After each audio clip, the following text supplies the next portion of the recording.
Retired Major General Sanjay Soy is a defense and strategic affairs analyst. He's now joining us live from New Delhi. General Soy, thanks for joining us at this hour. What do you make of India's 5-point response to Pakistan following the Pahalgam attack? Let's start from there. Yeah, Eric, thanks a lot and good evening to all. In fact, there are a couple of things. Number one, it points that India believes there's a Pakistani hand in it. So the perpetrator of terror activities have to be punished. While on the one hand, the terrorists will be taken care of, but the Pakistan who is motivating and who are sending the militants in India, that is what has been decided, and adequate measures have to be taken. Now, 3-4 things which have emerged is, one is reducing the people-to-people contact. Second, reduction of diplomatic infraction, that is a reduction annulling the posts of Army, Navy and Air Force officers and their support staff.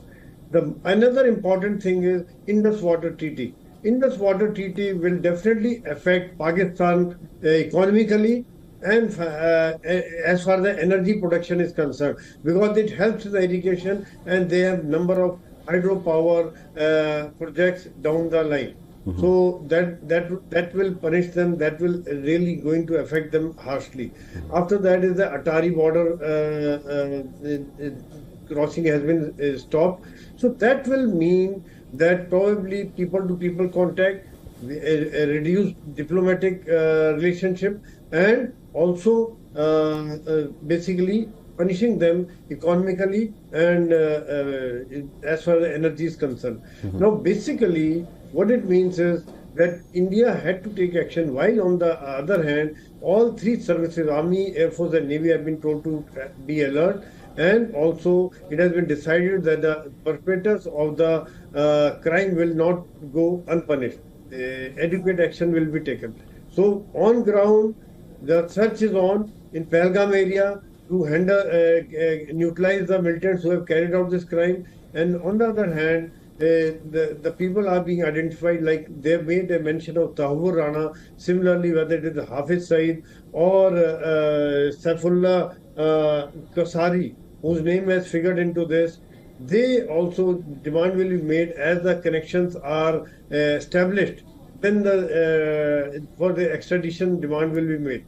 I feel that probably, this is my individual feeling, that probably a bigger and stronger military action also would be required, so that ultimately the statement by the Pakistani Army Chief Asim was quite disturbing, where he spoke of two-nation theory, where he spoke of Hindu-Muslim relationship, where he spoke of Kashmir is a jugular vein, and after that these activities have taken place. It points a finger, it shows the linkages, and probably it also shows that probably Pakistan was not happy the kind way Kashmir was developing. Last year only, about 2 crore 35 lakh tourists had visited Kashmir, Jammu and Kashmir, in which about 35 lakh, 3.5 million tourists had visited Kashmir only, and 43,000 foreigners were there.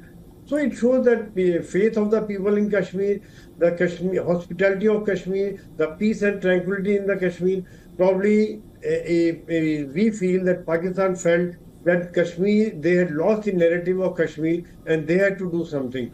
And General the statement Soy, of Asim...